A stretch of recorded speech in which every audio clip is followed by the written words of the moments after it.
These are exciting days to be living in, perhaps the most exciting days since the appearance of Yeshua the Messiah on the face of the earth. We are seeing the social justice warrior mindset in our streets. We're seeing political challenges left and right. We are seeing political maneuverings in the Middle East. And we got Sukkot coming up in just a few days. Mike, have you got your tent stakes all sorted out? Are you ready to go Sukkoting? As yeah. I mean, I had to call you with some bad news that our plans had changed yesterday. We can't go north as we were planning because of there's too many. Let me just say, people that I don't want to be around. No, it's not too bad. There was some COVID lockdowns in where we were going, so we can't go through those states. So we're heading south, and that's fine too. But yes, I have my Sukkot tent peg reservations made at various places we're going to. Temporary dwellings. Yes. Just talked to Hanok about the word dwell in Hebrew, and it is a very subjective word based upon kind of whatever it means to you at the time. So that's what we're going to be doing. Let's jump right into this. We got a number of things to talk about today. Besides, of course, Sukkot is coming, but last night we saw the further unwinding, I think, of the systems of this world. I saw. I know you guys had a storm, so you weren't able to see it all. I wish I hadn't. But basically, it came out that if you're a Trump supporter, Trump won. If you're a Biden supporter, Biden won. The truth of the matter is that no one won last night, but the American people lost. There was just the overall disrespect for the office and disrespect for people in general. And so I don't want to go into that totally, but all three, in my opinion, including the moderator, made a mockery of respecting humans with the respect that is due. So just leave that kind of there. Well, lest we forget that somebody may be joining us for the first time, this is Barry Phillips and Mike Clayton with Foundations for Life. And we appreciate you joining in and watching today. Mike, we have currently, in addition to what you just described, two revivals going on in America. We have the social justice revival of sorts that is filled with violence and rioting, looting, name calling, class dividing, racism, discord. It's a very dark revival. A sideline to that is the further degradation of our culture. We're learning about the behind the scenes, I started to say goings on or antics. It's not that, it's the rituals, literally, of the power elites, whatever they may classify themselves as, involving themselves with some very dark sorcery related, even blood consuming pedophilia style stuff.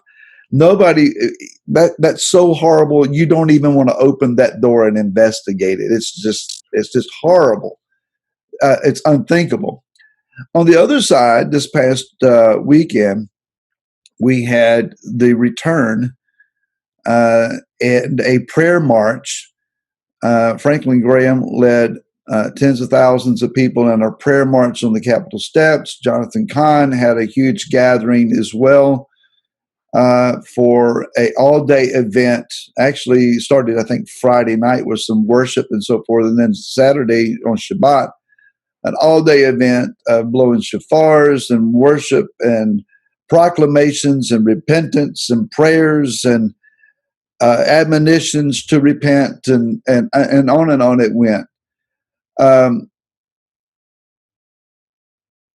there is a clear dividing going on culturally between those that are angry and driven by and consumed by a rage, and then those that are crying out for something. On the side of those that are crying out to Yah, I don't know that we have clearly defined what it is that we are asking for. Many will do the political edged thing of returning America to some semblance of what is more acceptable. But how far back into our history do we have to go to find the leveling of the plumb line there, to where it's like, okay, this is where we need to go? Because every generation has had their maladies and their things, even in recent and modern history. How far back do we have to go before we find the sweet spot, if you will? What is it that we're asking for? It's not, when we say the return, it can't be a return to some semblance of something we found in the past. We have to return to righteousness, to, as you and I were talking about earlier, emunah, but not just emunah, bitachon. And we'll talk about those two words here in just a moment.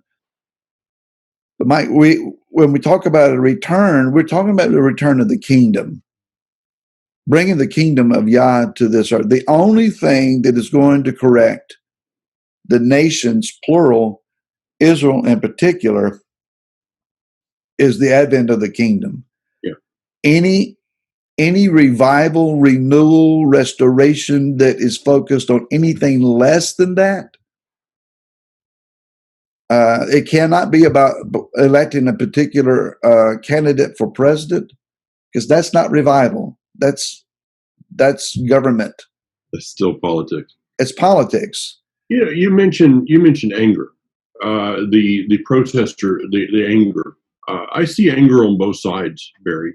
Mm-hmm. There is an anger that may not be as righteous as people want to believe it is in this movement of let's find the foundations and everything. I'm not trying to be in anything I'm trying to say today. I'm not being judgmental toward either Franklin Graham or toward Jonathan Cahn. I applaud both of them for the efforts that they did. What I found striking was that in the midst of it, I watched The Return. I watched most of it. In the midst of all that was going on, of let's return America to the roots and to the Mayflower Compact and all of those things, in the background were flags at half-mast because of the death of Ginsburg, who was, single-handed. I mean, she voted for every bill that came out regarding the death of children.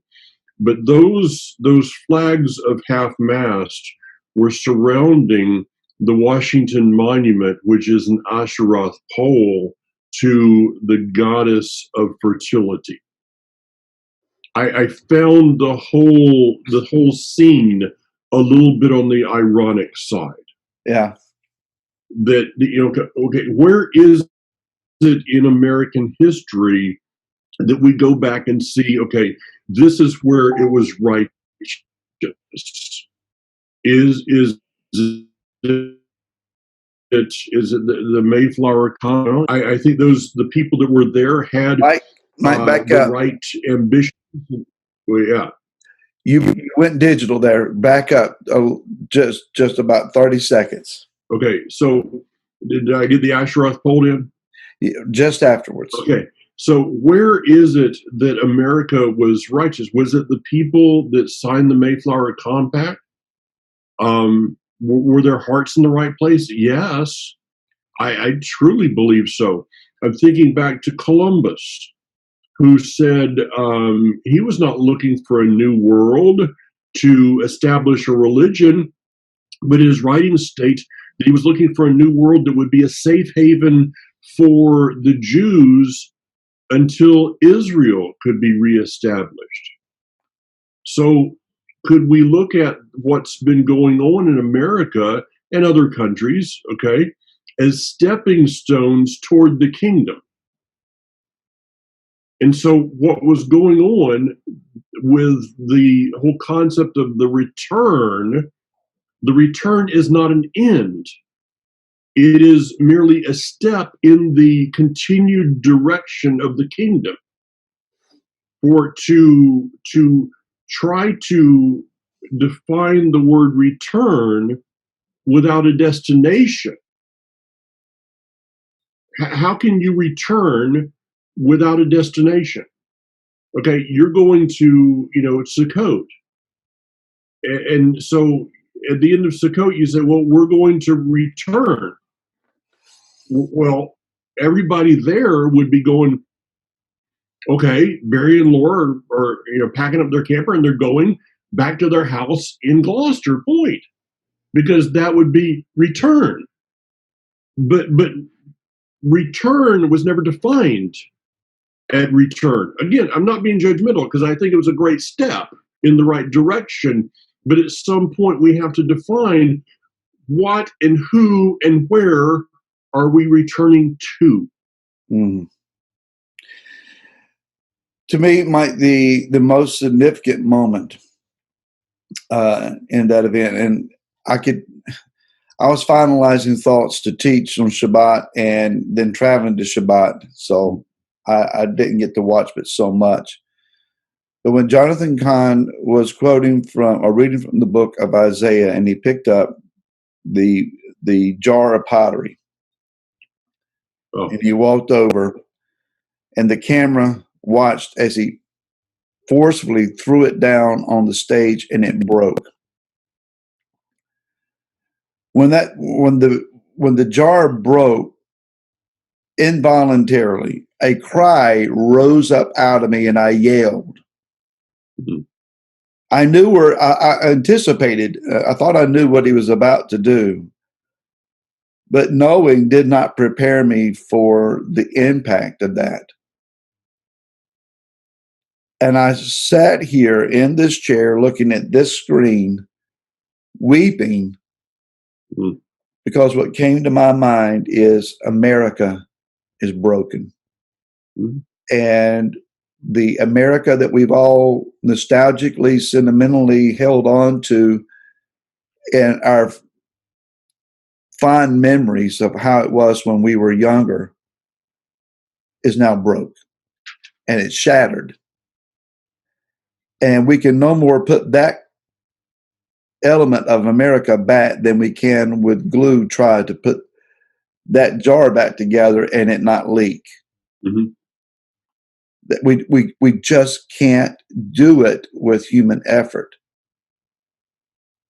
So whether he intended that to be the message or not, what I heard is this nation is broken beyond complete repair as human effort goes. The only thing that can redeem any element of this nation is a supernatural move of Yah. This is my opinion. I don't represent any other person, entity, or anything other than myself when I say this. I'm not willing to sell America down a hole of it's unredeemable, there's no value left, this nation is toast. I don't go there. Whatever happens in the end result of things, there will be a people on this land during the kingdom. If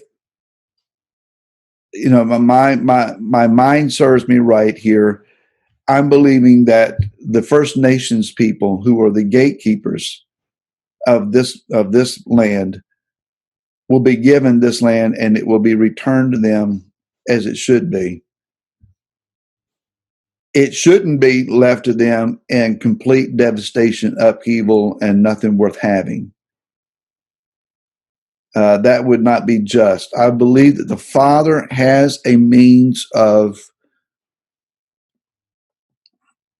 using this nation for its original intended purposes. We have an abundance of natural resources. We have an ability of a people in this nation to be a wealthy and happy people.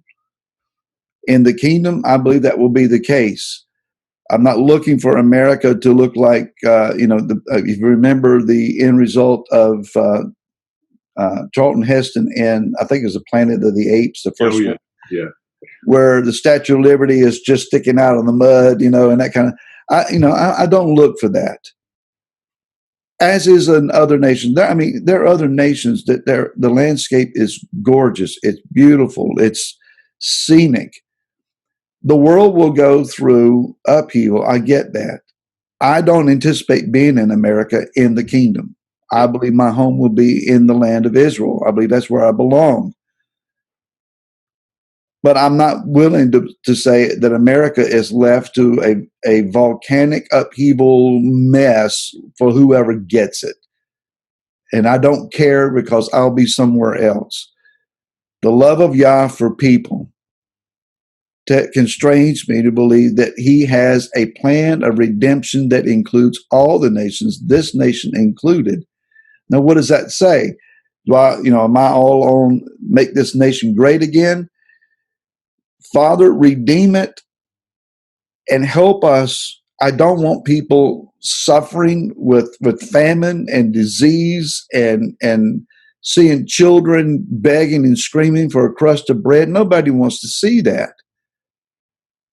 Could that happen in America? Yes, it could. It absolutely could. And without a major renewal in this nation, that's where we're heading. Okay.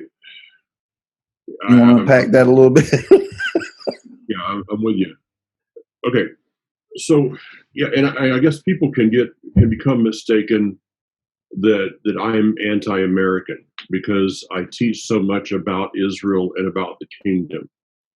Let me put it in very simple terms. The only redemption that there is for America, and please hear me through the statement. Don't cut me off halfway through. The only redemption for America is not 4 more years of President Donald Trump, but 1,000 years of the Messiah ruling and reigning from Jerusalem.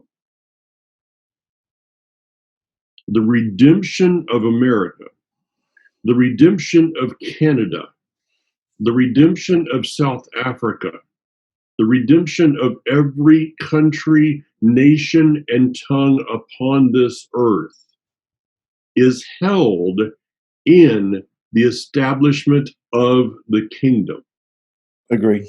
Because in that day, the Torah, not the Constitution, the Torah will go forth from Yerushalayim, or from Mount Zion. The word from Yerushalayim. That is the redemption. Everything else is a band-aid on a cancer. No more. Yes. Is it possible that 4 more years of President Donald Trump may do so? I don't know. It could put us into a civil war. That's possible.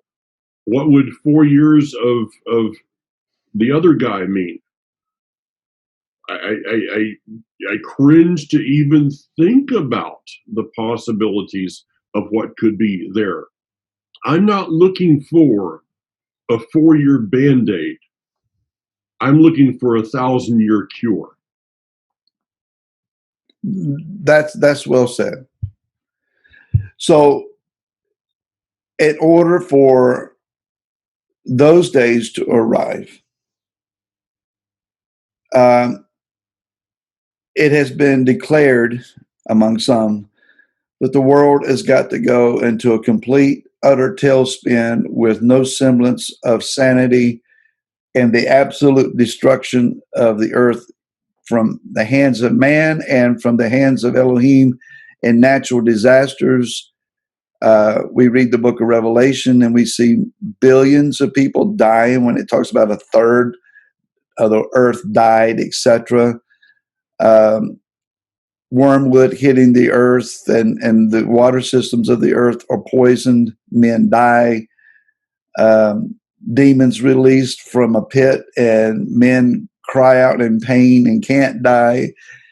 Horrible, horrible days. How does that look? What does that look like? Will any man survive?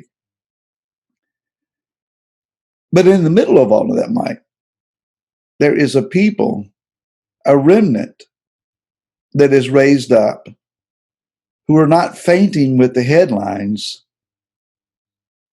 They are standing up in a power and an authority and a means of declaring the kingdom in the middle of people. And I keep using that word upheaval. What is it? We mentioned the words immunah and bitachon a few minutes ago. Explain the difference of that and how does that relate to what you and I are supposed to be doing in our response to all that is going on?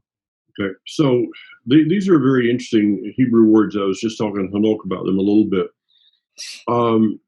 Immunah is translated into the word faith, but faith is actually not an action word. Faith is an observance word. Okay, it is agreeing with something that I can observe.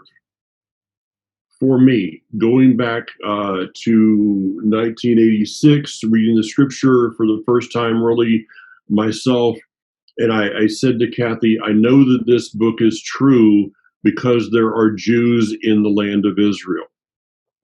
Okay, that was my place of immunah, of I saw the word, I observed the word, I observed the truth of the word. But then there is this other word, which is bitachon, and it is bitachon, bitachon. Not Bitcoin. Yeah, not Bitcoin. That's what when I said it with my southern accent. That's what Hanok thought I said is Bitcoin. Bitachon is an action word. It is a moving forward word. Now, let's consider it would be better, and David Stern, I think, got the essence of this when he translated Hebrews chapter 11 with the word trust instead of the word faith. Almost, so it's seeing something and then acting upon and moving forward with what you have seen. Now, let me throw something in here. Never taught this before. This is something I just was revealed to me on Yom Kippur. Abram at the time is known as the man of faith.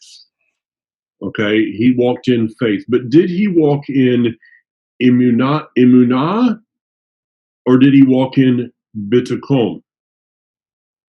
Is Abraham the reason that Abraham is called the man of great faith is because he is a man that walked in bitachon before he walked in immunah.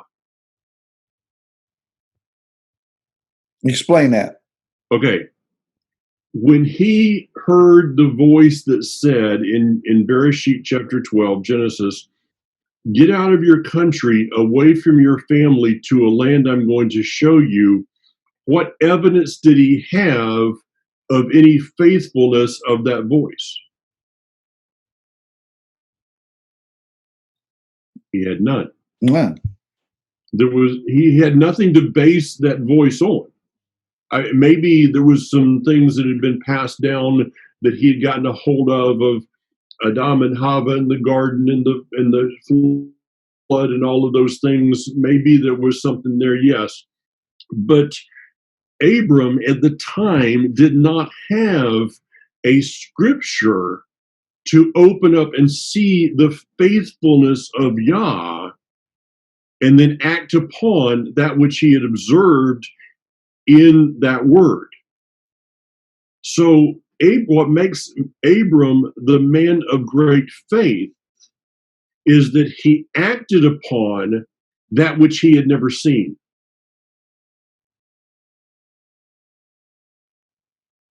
You and I today act upon because of what we have seen. We have seen his faithfulness. We can read about his faithfulness, and then we can act upon that which we have observed. Let me put it this way. He has a track record that we today act upon. Abram had no track record that he could look at and act upon.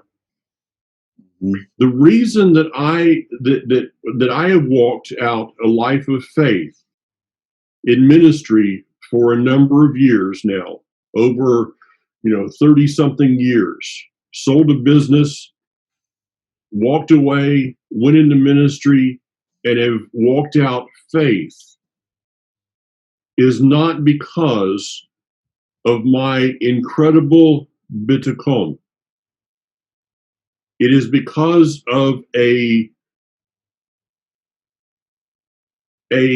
what's the word? An instance. Is because of something that happened when I was a child that caused me to. It was an act of immunah that I later could develop my life of bitachon based on that act of immunah. Let me explain. Some have heard this story. There's a lady right there. Back. I never can get, looking at camera is really strange because I never get it right, Barry. There's a lady right there. I called her Granny. My grandmother, though she ate a lot of pork, was a very faith-filled woman. I remember going to her little apartment. She lived on Social Security. She lived in a government housing apartment. And I remember going there one day, and she said her air conditioner had broken. And I said, well, Granny, what are you going to do? She said, well, I'm not real sure, but I know this, the good Lord will provide.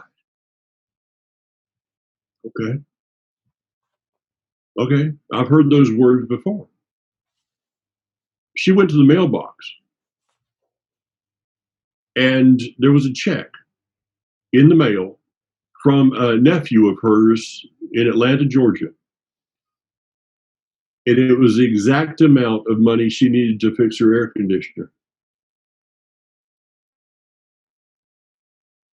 And Granny made sure that she told me that check was there, and this is the good Lord has provided. That was my moment of emunah, which allowed me to walk a life later on of bitachon. The difference between me and Abram is blaring in my spirit. That Abram walked out bitachon without ever having a moment of emunah.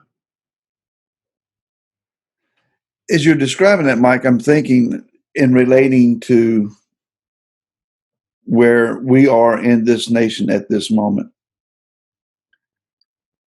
We have a legacy of those that have gone before us. Yes, they were encased in the Christian movement. They sometimes they preached and adhered to doctrines that we don't agree with at this moment. But there is a legacy of belief were people, they applied what they knew to be true, even if we would argue the point with them. So when Sunday morning came around, they changed their style of garments from their work clothes to something cleaner, dressier. They sat on pews, they sang hymns, they listened to the word, they prayed, they gave, and they went home as a family to sit around a table and eat together. That's the traditional Sunday morning routine of heartland America for many people. Yeah. And I think the Father accepted that and knew that there was a day coming when corrections would come and that they would apply the corrections to their heart as well. Based on that legacy, we need to become a people who apply that trust based on that belief. It's not enough for us to gather at a certain timed event. And I think the timing of the event in Washington this past Shabbat was significant. Yes. That Ginsburg died at Yom Teruah as it started. Coincidence? No, I don't think so. There are those that were celebrating and observing Yom Kippur a day earlier than many of us were. So, I mean, when they were sounding the shofars in Washington, it would have coordinated with Yom Kippur for those that were a day ahead. Ever how that worked out in Yah's timing, it's not enough for us to go to an event and say, well, that was significant. Let's go home and go back to work and just go back to our routine. Now that this has been decreed, now that we've cried out, we have to put legitimate feet and actions to our declarations of repentance and turning. That means that we have to start treating people different. That means that we need to be righteous at our actions and deeds and our words. For us to stand in Washington, D.C., or stand watching in our homes and stand in agreement with what's being said, but not change our lives, means that we only had a religious experience, an emotional moment. Yeah. Return to Shuvah is not about speaking, it's about doing. It's about trusting that Yah heard our voice, and now we are going to align our actions. Avram could say, the voice that's speaking to me is legitimate. He is trustworthy. But I think I'll stay in Ur. Yeah. You can't do that.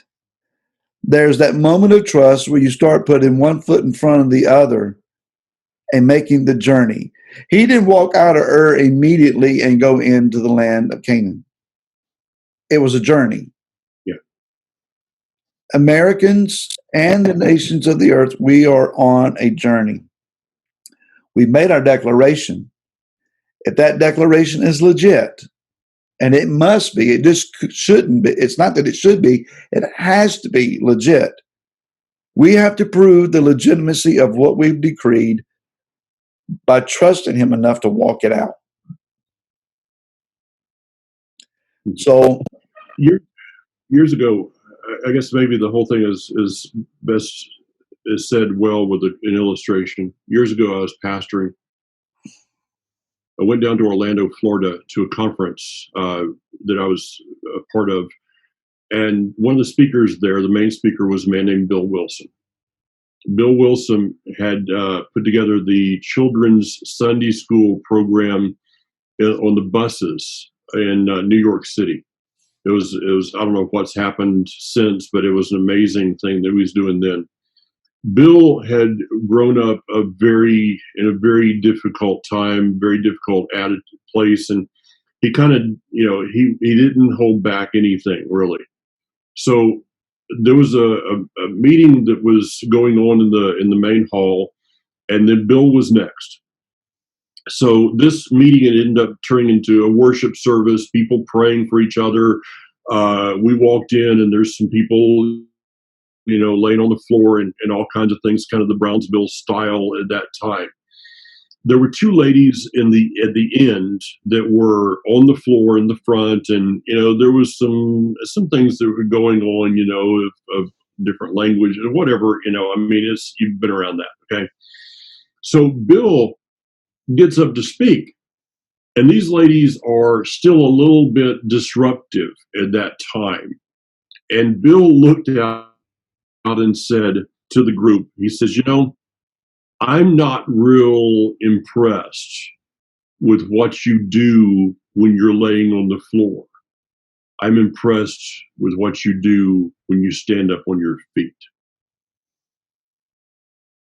Those two ladies crawled out of the room so no one would hear them, see them. So let's see what happens, Barry. Yes, I believe that this return, I think it was a step. And I don't believe that a message that you and I are talking about of people returning to Israel, that group was not ready for that message yet. No. Israel would not have been ready for that message to be brought forth yet. It probably sent enough shockwaves through Israel. But here's what I take from the end of it. More people heard shofars on that day than have probably ever heard shofars since it was blown on Mount Sinai. And shofars sounded around the world. Shofarim, sounded around the world on that day of the Shabbat Shuvah, the Shabbat of turning. That's good. What I would take away from it, Mike, is that there were a number of shofars that were blown in the direction of that Asherah pole. And there were a number of shofars that blew in the opposite direction toward the Capitol building. Washington, D.C. is a very Masonic town, laid out with Masonic architecture and significant numbers, etc. There were those that would say, well, there's nothing wrong with masonry and so forth. I don't want to go down that trail. Yeah. The reality is there are very powerful entities in that town. We're not talking about the level of demons here. We're talking about principalities and powers. You don't point your finger at a principality and say, I rebuke you in the name of Yeshua, and you just leave. It doesn't work that way. You displace it. Righteousness rises up and displaces unrighteousness. Light expands and pushes the darkness out.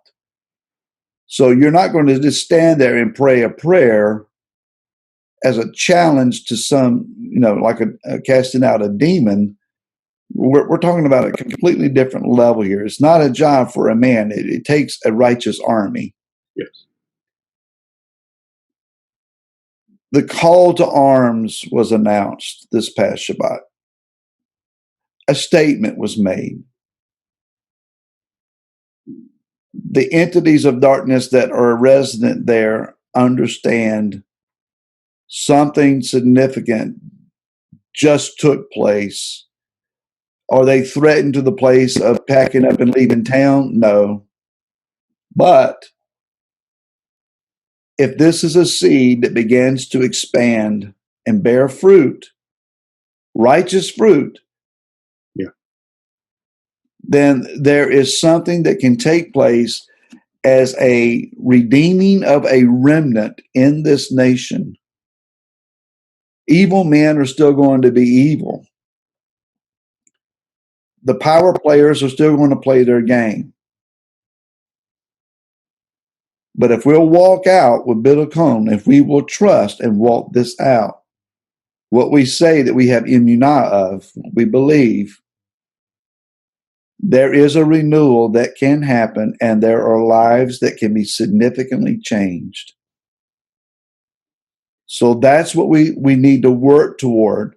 I don't want to be cynical. I don't say because they didn't satisfy my particular values or declarations or mindsets. It doesn't count. It does count. It's something significant. Let's build on it. Yep. To where more can be revealed and other steps can be taken. And that's what we need to be praying for. Father, give us the next step.